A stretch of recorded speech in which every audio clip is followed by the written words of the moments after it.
O aposento em que devia Berenice realizar o seu curso de matemática era espaçoso. Dividia-o ao centro pesado e farto, reposteiro de veludo vermelho que descia ao teto até o chão. O teto era colorido e as colunas douradas. Achavam-se espalhadas sobre os tapetes grandes almofadas de seda com legendas do Alcorão. Adornavam as paredes caprichosos arrebescos azuis estrelaçados com lindos versos de Antar. O poeta do deserto lia-se ao centro, entre duas colunas em letras de ouro, em fundo azul. Este dístico notava colhido certamente na mão alacate de Antar. Quando Alá quer bem a um de seus servidores, abre para ele as portas da inspiração. Sentia-se um perfume suave de incenso e rosa. A tarde reclinava, as janelas de mármore polido estavam abertas e deixavam ver o jardim e os frondosos pomares que se estendiam até o rio pardacento e triste. Uma escrava morena, tipo de formosura circassiana, mantinha-se de pé imóvel, o rosto descoberto junto à porta. As suas unhas eram pintadas de rena. A vossa filha já se acha presente? De certo que sim. Mandei-a estar no outro lado, outra parte desse aposento, atrás do reposteiro, de onde poderá ver, ouvir, estará, porém, invisível. Para o que aqui se acha? Realmente, as coisas eram dispostas de tal forma que nem mesmo se distinguia o vulto da jovem que ia ser discípula de Beremiz. Era bem possível que ela estivesse a observar-nos por algum pequenino artifício feito na peça de veludo e para nós imperceptível. Penso que já é oportuno dar início à primeira lição. Está atenta até ela assim, minha filha? Diante disso, preparou-se Beremiz para a aula. Cruzou as pernas e sentou-se sobre uma almofada, no centro da sala. Coloquei-me discretamente a um canto e acomodei-me como pude. Ao meu lado veio sentar-se o Sheik Yazid. Toda pesquisa de ciência é precedida pela prece. Foi, pois, com a prece que Beremiz iniciou. Em nome de Alá, clemente e misericordioso. Louvado seja o onipotente Criador de todos os mundos. A misericórdia é em Deus o atributo supremo. Nós te adoramos, Senhor, e imploramos a tua assistência. Conduz-nos pelo caminho certo, pelo caminho dos esclarecidos e abençoados por ti. Prece, o calculista falou. Quando olhamos, Senhora, para o céu, em noite calma e límpida, sentimos que a nossa inteligência é franzina para conceber a obra maravilhosa do Criador. Diante dos nossos olhos pasmados, as estrelas são uma caravana luminosa a desfilar pelo deserto insondável do infinito. As nebulosas imensas e os planetas rolam, segundo leis eternas, pelos abismos do espaço. Uma noção, entretanto, surge logo bem nítida em nosso espírito, a noção do número. Viveu outrora na Grécia, quando esse país era dominado pelo paganismo, um filósofo notável chamado Pitágoras. Alá, porém, é mais sábio. Consultado por um discípulo sobre as forças dominantes dos destinos dos homens, o grande sábio respondeu: os números governam o mundo. Realmente, o pensamento mais simples não pode ser formulado sem nele se resolver, sob múltiplos aspectos. O conceito fundamental do número, o beduíno, que no meio do deserto, no momento de prece, numerou o nome de Deus, tem um espírito dominado por um número, a unidade. Sim, Deus, segundo a verdade, expressa nas páginas do livro santo e repetida pelos lábios do profeta, é um eterno e imutável. aparece no quadro da nossa inteligência, como símbolo do Criador. Do número, senhora, que é a base da razão e do entendimento, surge outra noção de indiscutível importância. É a noção da medida. Medir, senhora, é comparar, só são, entretanto, suscetíveis de medida as grandezas que admitem um elemento como base de comparação. Será possível medir-se a extensão do espaço? De modo nenhum.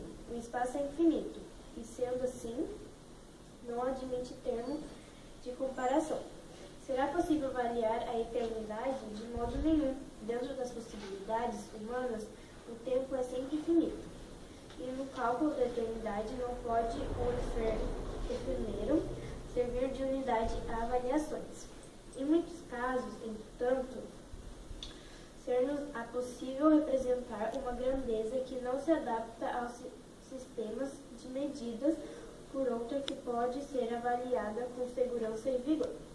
Essa pergunta de grandeza, visando o simplificar os processos de medida, constitui o objeto principal de uma ciência que os homens denominam matemática.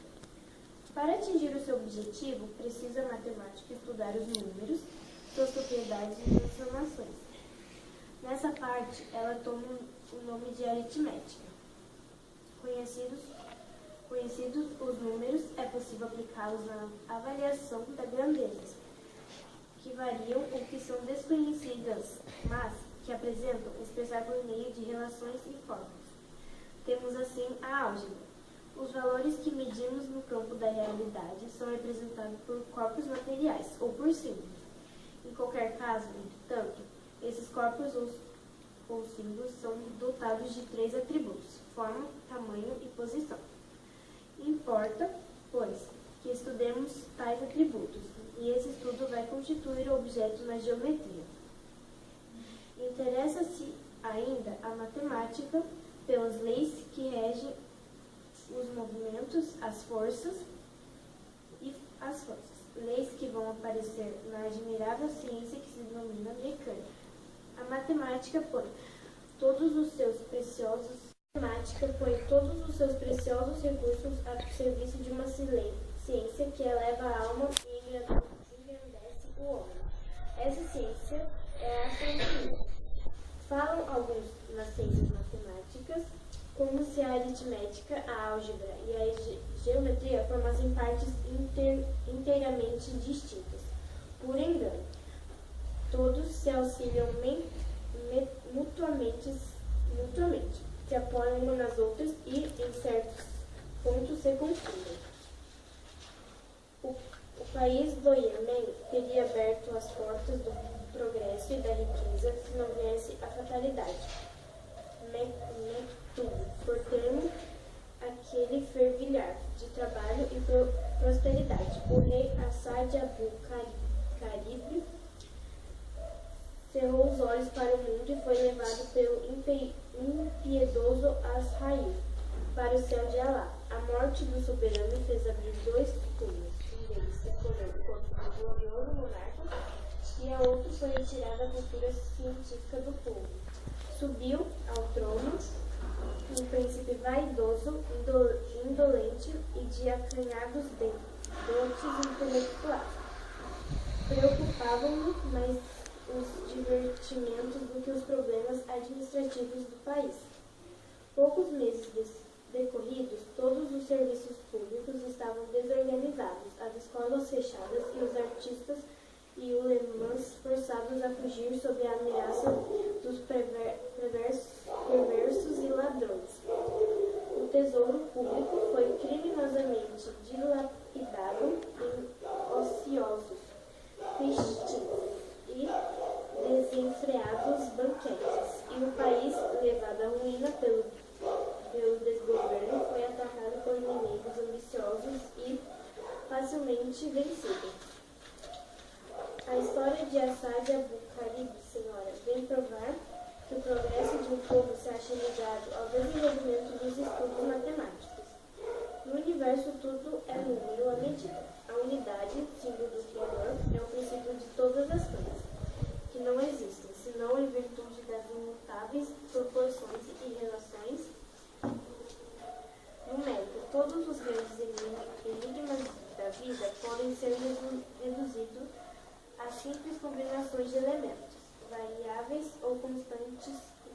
constantes conhecidos ou incógnitos.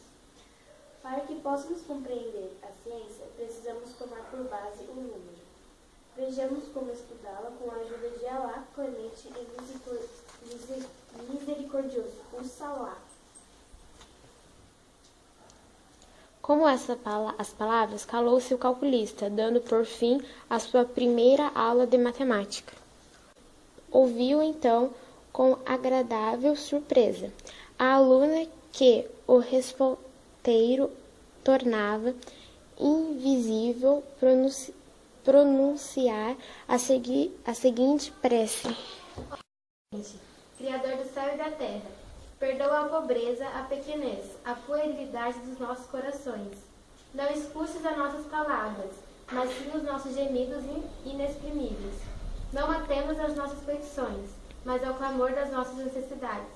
Quantas vezes pedimos aquilo que possuímos e deixamos desaproveitado? Quantas vezes sonhamos possuir aquilo que nunca poderá ser nosso? Ó Deus, nós te agradecemos por este mundo, nosso grande lar, por sua vastidão e riqueza, e pela multiforme que neles estua e de que todos fazemos parte. Louvamos-te pelo esplendor do céu azul e pela brisa da tarde, e pelas nuvens rápidas e pela água corrente, pelas montanhas eternas, pelas árvores frondosas e pela relva macia em que nossos pés repousam. Nós te agradecemos os múltiplos encantos com que podemos sentir em nossa alma as belezas da vida e do amor. Ó Deus, clemente e misericordioso, perdoa a pobreza, a pequenez, a puerilidade dos nossos corações.